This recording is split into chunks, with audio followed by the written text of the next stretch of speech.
January 17, 1942. Philippines Sea. 0647 hours. The cockpit of the Mitsubishi A6M0 trembled with the rhythm of its Sakae engine, a mechanical heartbeat suspended 7,000 feet above an ocean that stretched like hammered steel beneath the breaking dawn. Lieutenant Takashi Yamamoto's hands rested lightly on the control column, his leather gloves darkened with sweat despite the frigid air at altitude. Around him, 11 other Zeros maintained formation, their wings catching the first copper light of morning as they cut through cloud fragments that dissolved like breath against glass.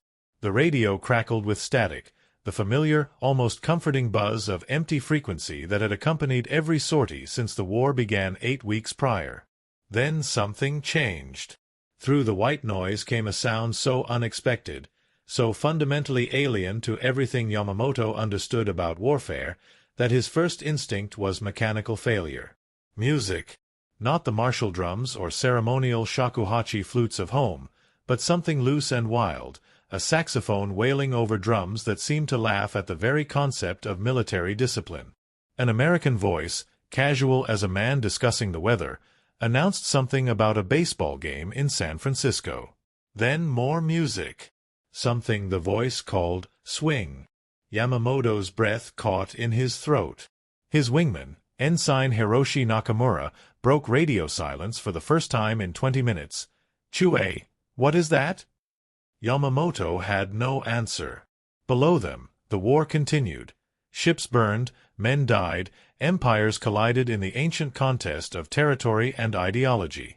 But in that moment, suspended between sky and sea, 12 young men trained since childhood in the austere beauty of Bushido found themselves listening to an enemy they suddenly realized they did not understand at all. The Imperial Japanese Naval Air Service had crafted Yamamoto and men like him with the precision of master swordsmiths folding steel. From the moment they entered flight school at Chuchiura or Kasumegara, their lives became exercises in reduction, stripping away everything soft, everything civilian, everything that might hesitate when the emperor's will demanded action. They ate portions carefully calculated to maintain fighting weight while building no excess. They slept in barracks where comfort was considered corrupting. Their training manuals emphasized that American pilots were products of a decadent society, grown soft on luxury, weakened by individualism, certain to crumble when confronted by warriors who had transcended the fear of death itself.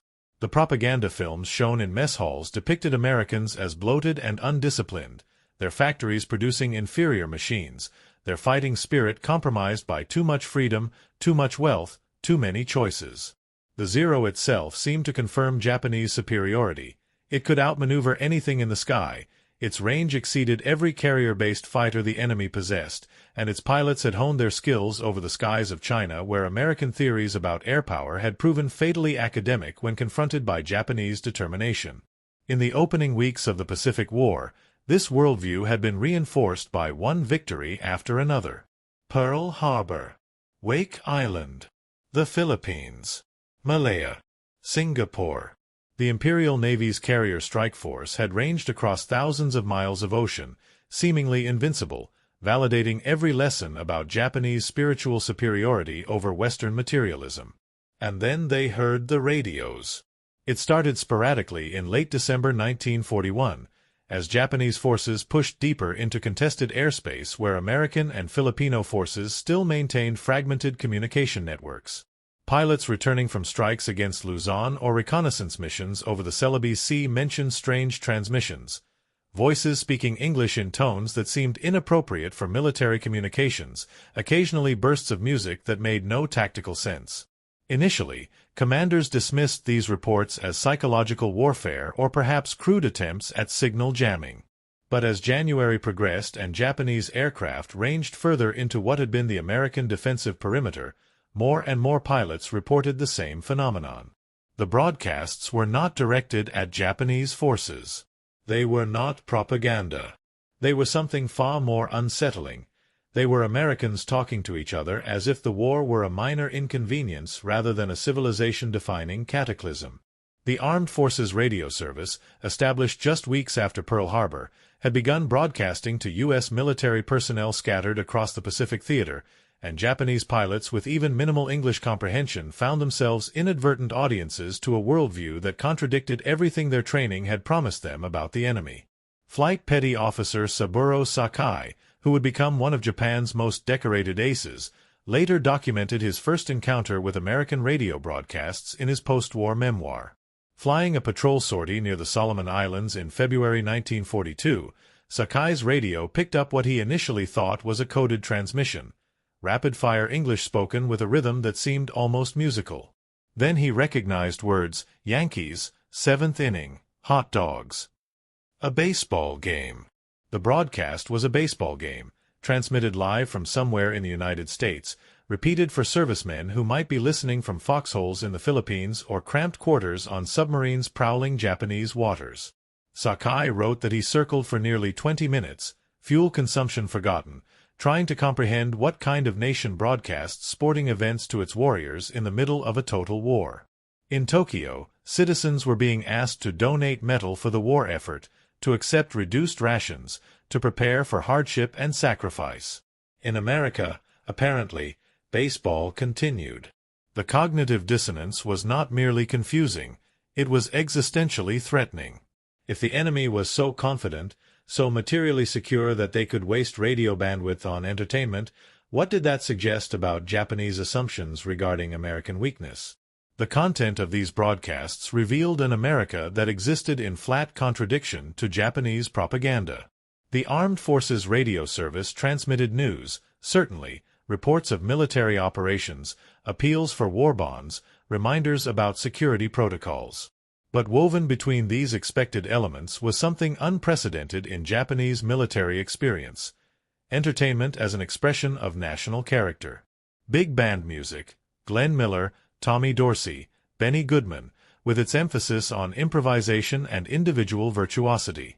Comedy shows where enlisted men made jokes about officers. Programs featuring civilian celebrities who spoke to servicemen as equals rather than subjects. Request shows where soldiers could dedicate songs to girlfriends back home, the romantic sentiment expressed openly, without shame, as if love were not a weakness to be transcended but a reason to fight. 4 Japanese pilots raised in a culture where emotional restraint was considered essential to masculinity, where the collective always superseded the individual, where questioning authority was essentially unthinkable. These broadcasts suggested a military that operated on fundamentally different principles, and somehow still fought effectively. The music particularly disturbed Japanese listeners because it seemed to encode everything alien about American culture. Jazz and swing, with their African-American roots and improvisational nature, represented exactly the kind of undisciplined chaos that Japanese training emphasized as Western weakness. Yet the complexity of the arrangements, the obvious skill of the musicians, the sheer confident joy in the sound, these things belied simple narratives about decadence and decline. Warrant Officer Kiyoshi Ito, flying coastal patrol missions from Rabaul in mid-1942, later told interrogators that American music made him feel as if the enemy was not merely fighting us but dancing while doing it, as if the war itself was just one activity among many rather than the total spiritual struggle we had been taught it must be. The metaphor was precise. Americans seemed to be fighting a war while simultaneously living normal lives, suggesting reserves of strength and morale that did not depend on constant mobilization and sacrifice. If the enemy could maintain civilian attitudes while waging total war, what happened when they decided to become serious? The technical sophistication of the broadcasts created additional psychological impact. The Armed Forces Radio Service transmitted with power and clarity that Japanese military communications could rarely match. Pilots who struggled with malfunctioning radio equipment, who had to maintain radio silence for operational security, who received orders in terse military code, these men encountered American broadcasts that were crystal clear, continuous, seemingly unlimited by concerns about fuel, power, or enemy interception. The implicit message was unmistakable. America possessed such overwhelming industrial capacity that it could dedicate substantial resources to military entertainment. The logistics alone were staggering. The radio equipment, the electrical power, the vinyl records shipped across thousands of miles of ocean, the announcers and technicians, all devoted to the seemingly frivolous purpose of keeping servicemen entertained. For Japanese forces operating under increasingly strained supply lines, where every bullet and rice ball had to be carefully rationed, this casual abundance was more demoralizing than any propaganda broadcast about American military strength. It suggested an enemy that fought from a position of such material security that morale maintenance took priority over pure efficiency. Lieutenant Yasuo Kuwahara, whose memoir, Kamikaze, provided one of the most detailed accounts of Japanese pilot experience, described listening to an American broadcast in March 1942 that featured a comedian making jokes about coffee shortages in California. The comedian complained, with obvious exaggeration for comic effect, that he could only get 2 cups of coffee with breakfast instead of 3. Kuwahara, who had not tasted coffee in months and whose daily ration consisted of rice, pickled vegetables, and occasionally fish, found the broadcast more effective than any battle damage in communicating the gulf between Japanese and American material conditions. The joke assumed an audience that understood abundance as the default condition, for whom minor inconvenience was legitimate grievance. It was the humor of a society that had never known real want, that could not conceive of the kind of scarcity that was becoming routine for Japanese forces. More disturbing still, the broadcast was clearly reaching American servicemen in the Pacific, which meant they too were being reminded of the abundance waiting for them at home. How did you defeat an enemy whose warriors fought not from desperation or ideological fervor, but from the confident expectation of returning to prosperity? The news broadcasts proved equally disorienting because of what they included and what they omitted. American military communiques acknowledged losses with a frankness that shocked Japanese pilots accustomed to bulletins that presented every engagement as a glorious victory. The Armed Forces Radio Service reported ships sunk, aircraft lost, territory conceded, not in apologetic tones but as simple facts within a larger strategic context. This transparency suggested a military culture that trusted its own soldiers with difficult truths, that assumed morale could withstand honesty. Japanese pilots, by contrast, were often kept deliberately ignorant of strategic situations, told only what they needed to know for immediate missions, fed a steady diet of victory propaganda even as the war's trajectory shifted. When Lieutenant Commander Mitsuo Fuchida, who led the Pearl Harbor attack, was recovering from wounds in mid-1942, he was stunned to read American news reports that accurately described Japanese losses at Coral Sea and Midway, battles that Japanese media had portrayed as triumphs. The implication was clear. The enemy understood the war's progress better than Japan's own warriors did, because the enemy system allowed for truthful reporting rather than face-saving fabrication. But it was the Armed Forces Radio Service's cultural programming that most profoundly undermined Japanese assumptions about American weakness. The broadcasts regularly featured programs highlighting different American regions, ethnic communities, and cultural traditions, presentations that emphasized diversity as strength rather than division. 4 Japanese pilots indoctrinated in the belief that American racial and ethnic pluralism made the nation fundamentally fragmented and incapable of unified purpose. These broadcasts suggested something more complex and threatening. Programs featured Italian-American singers, Jewish comedians, African-American musicians, Mexican-American soldiers, all speaking as Americans, all contributing to the war effort, all apparently integrated into a national identity that could accommodate difference without dissolving into chaos. The Japanese propaganda narrative held that Americans were not a true people, just a collection of competing groups held together by greed and material comfort, certain to splinter under the pressure of total war. The radio broadcasts suggested otherwise.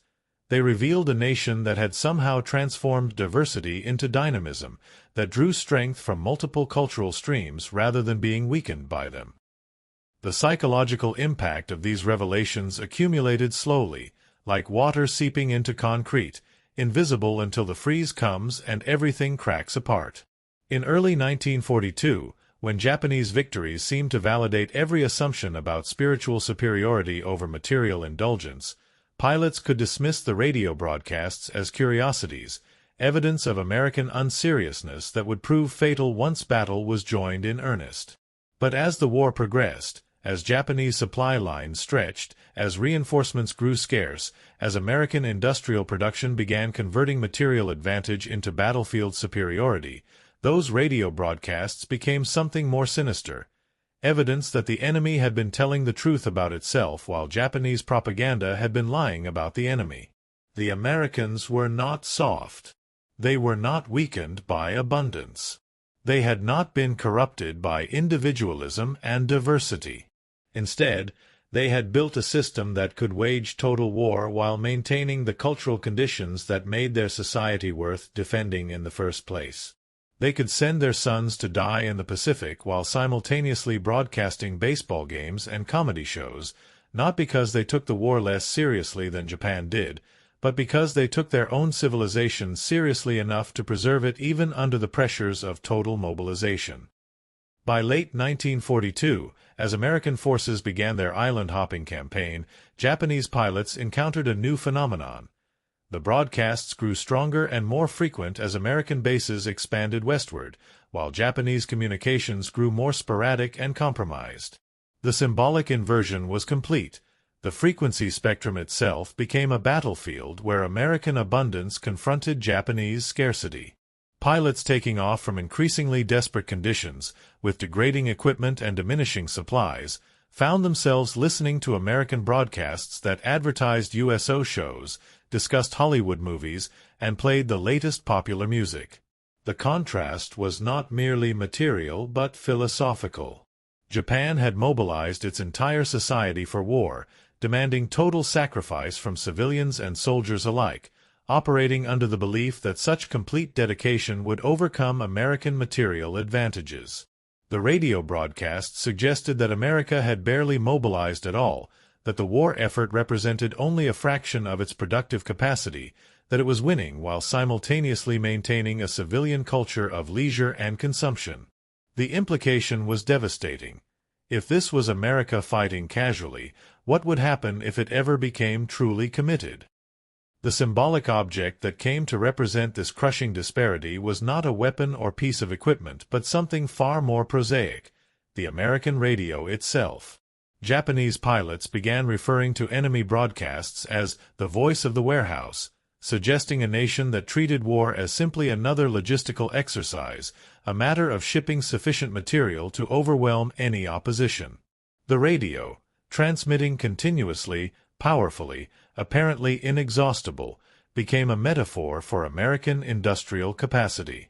You could shoot down American planes, sink American ships, kill American soldiers, but you could not silence that voice, that endless stream of music and baseball and comedy that announced more clearly than any battle communique that the enemy possessed resources beyond anything Japanese planners had imagined.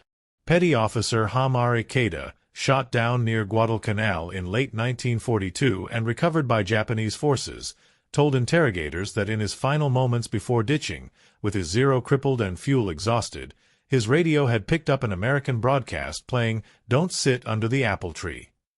The song's casual romantic optimism, its assumption of boyfriends returning home to waiting girlfriends, its entire tonal structure built on confidence rather than fatalistic beauty, it made Ikeda weep, not from fear of death but from sudden comprehension of the enemy's profound difference. They fought to return to apple trees and sweethearts. Japan's warriors fought to transcend such attachments entirely, to achieve death with honor. Which philosophy, Ikeda wondered in his final conscious moments, would ultimately prove stronger? The transformation of Japanese pilot perception occurred not through any single revelation but through accumulated weight of cognitive dissonance.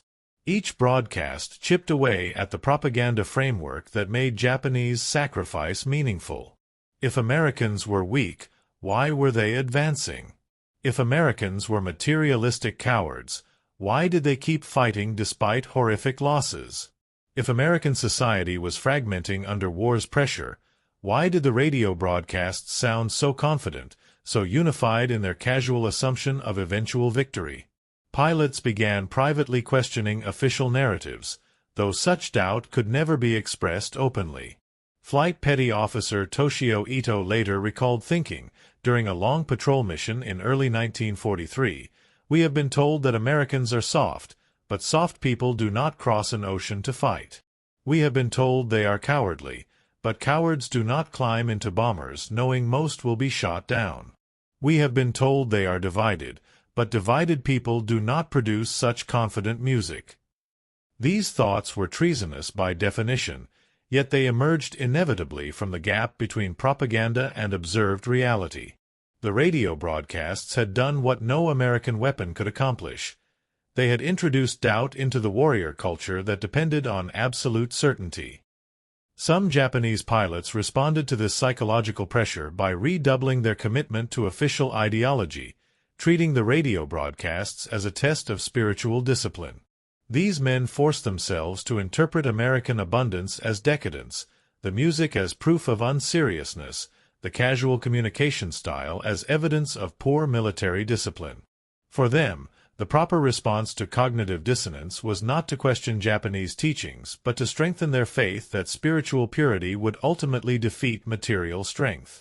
These were often the pilots who volunteered for kamikaze missions in the war's final years, seeking in death the certainty they could no longer maintain in life.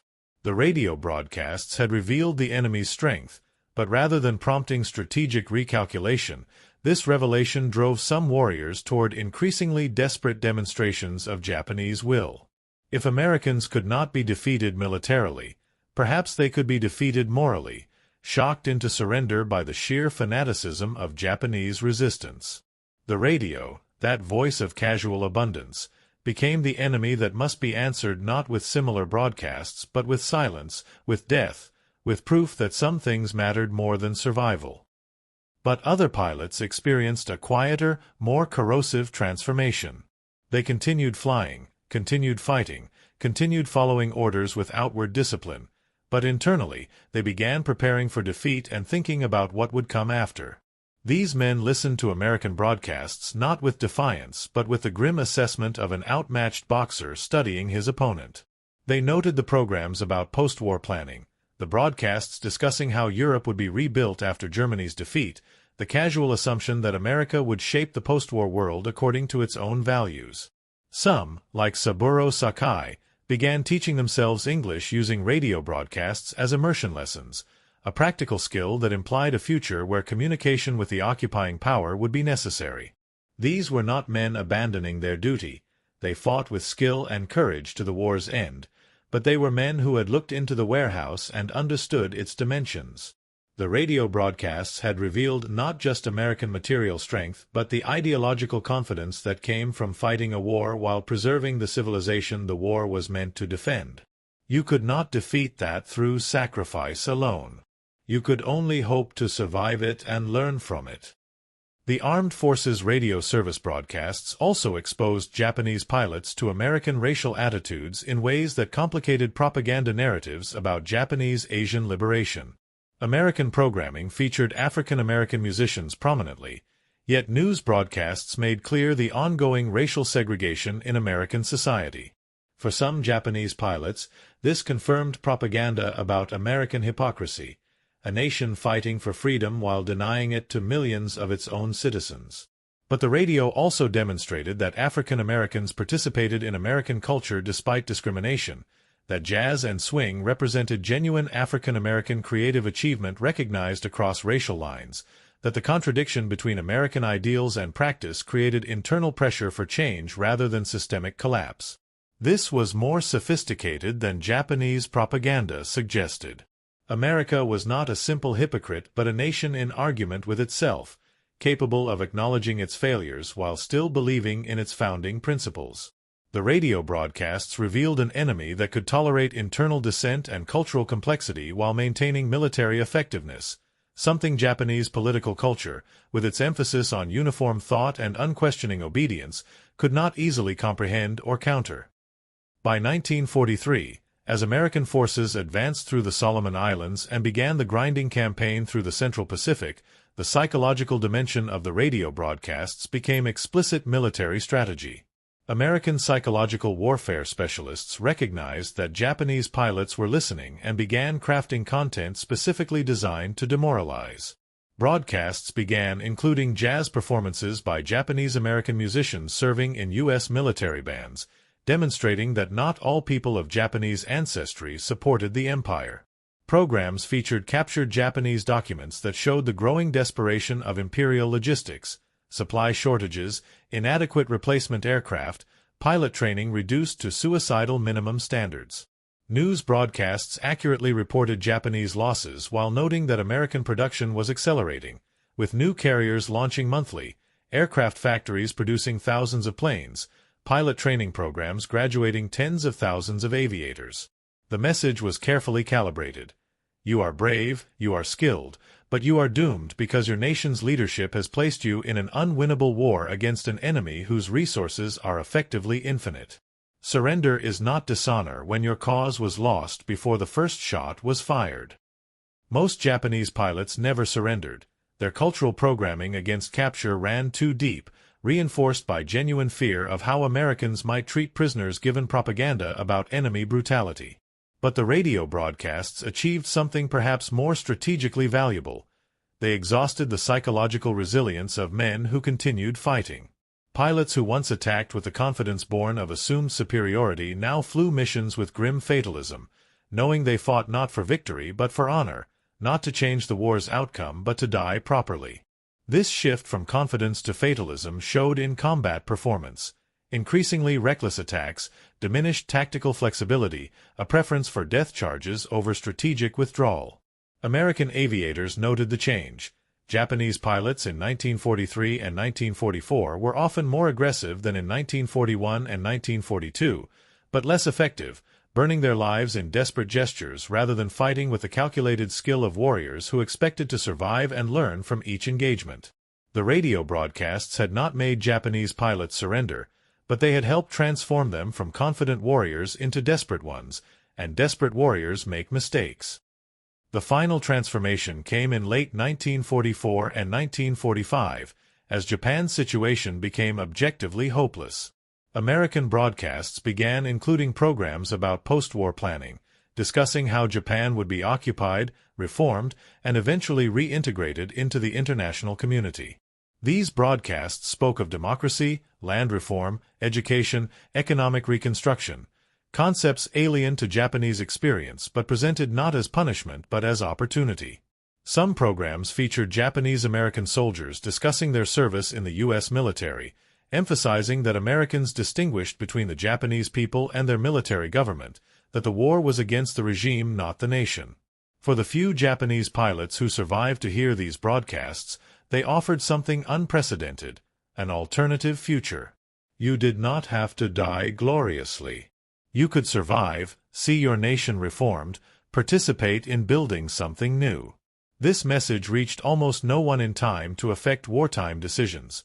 Japanese military culture made such thoughts impossible to entertain while the emperor still called for resistance.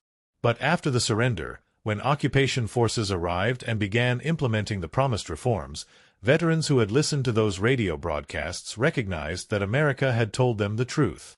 The enemy had not sought to annihilate them, had not intended to colonize them, but rather aimed to transform them, to make Japan into something resembling America's self-image. Whether this represented liberation or cultural imperialism remained debatable, but it was not the genocidal vengeance Japanese propaganda had promised. American music as encountering a mirror that showed our beliefs to be smaller than we had imagined. Japan had told its warriors they fought for the highest ideals, the emperor, racial destiny, Asian liberation from Western imperialism. These were supposed to be concepts so elevated that they transcended material concerns. But the radio broadcasts suggested that America fought for something simultaneously more modest and more resilient. The right to ordinary happiness, to baseball games and love songs, to a society where individual dreams mattered as much as collective obligations. This was not the decadence Japanese propaganda had described, but rather a different definition of what made life worth living and civilization worth preserving. Harada admitted that in the war's final months, when he flew knowing his death was statistically certain, he found himself thinking not about emperor or nation, but about a girl he had known before the war, and wondering if there was a world where soldiers could fight to return to such things rather than to transcend them. The radio broadcasts had planted that thought, small and treasonous, but ultimately more durable than the propaganda that demanded he accept death with joy. The epilogue to this transformation occurred not in the war itself, but in its aftermath. When American occupation forces arrived in Japan, they brought with them the Armed Forces Radio Service, now broadcasting openly across the defeated nation.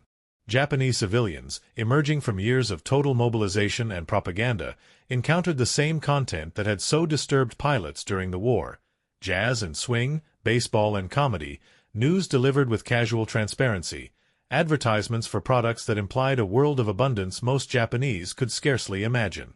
The psychological impact was immense.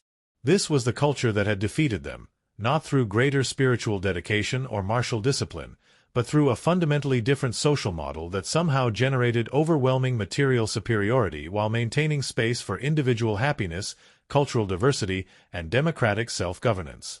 The radio broadcasts became tools of ideological transformation as powerful as any legal reform or political restructuring. They demonstrated daily that the victors were not monsters or hypocrites but representatives of a system that, whatever its flaws, had proven more resilient and productive than Japan's militaristic alternative. Veterans who had listened to American broadcasts during the war found themselves interpreting post-war occupation to their families and communities. They were the ones who understood that American casual manner did not signify disrespect but cultural difference, that American abundance was not temporary propaganda but sustainable reality, that American democracy, however chaotic and undisciplined it appeared, somehow produced both military strength and civilian prosperity. These veterans became informal ambassadors between Japanese tradition and American modernity, helping their nation navigate the profound transformation from imperial militarism to democratic capitalism. The radio broadcasts that had once represented enemy psychological warfare became soundtracks to Reconstruction, their music now carrying different meanings, not evidence of decadence to be exploited but models of possibility to be adapted. Japanese musicians began playing jazz. Japanese entrepreneurs studied American business models. Japanese educators incorporated American pedagogical theories. The culture war that began with pilots listening in shocked confusion to swing music ended with Japanese society consciously choosing to adopt much of what those broadcasts represented. The symbolic meaning of those wartime radio broadcasts extends beyond Japan's specific experience to illuminate something essential about ideological conflict. Japan fought the Pacific War based on assumptions about spiritual superiority compensating for material inferiority, about discipline and sacrifice overcoming abundance and individualism. The radio broadcasts represented everything Japanese ideology defined as Western weakness: casual attitude toward authority, cultural diversity, emphasis on individual happiness, open acknowledgement of military setbacks. Yet this supposedly weak culture defeated Japan comprehensively, not merely militarily but ideologically, transforming the defeated nation into something resembling the victor. The broadcasts revealed a fundamental truth that authoritarian systems consistently fail to grasp. Societies that trust their citizens with entertainment, information, and individual agency do not become weaker but stronger, because such trust generates loyalty more durable than fear or indoctrination can produce. Americans fought to return to baseball games and sweethearts not because they lacked higher ideals, but because they understood that a civilization worth defending must be one where such ordinary happinesses are possible. That proved a more powerful motivation than any appeal to transcendent duty or racial destiny.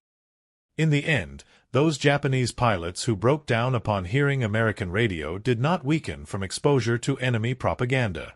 They broke because they glimpsed a truth their training had insisted could not exist, an enemy that was simultaneously more powerful and more humane than their ideology allowed for, a civilization that treated war as an interruption to be won and ended rather than an eternal condition defining existence.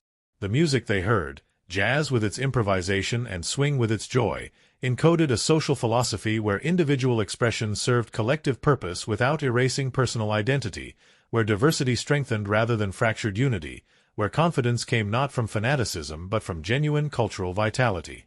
It was not weakness but strength of a kind Japan had not prepared its warriors to recognize or resist. The radio broadcasts won no battles directly, but they won something more important. They revealed the depth of the gulf between what Japanese pilots had been promised about the enemy and what the enemy actually was.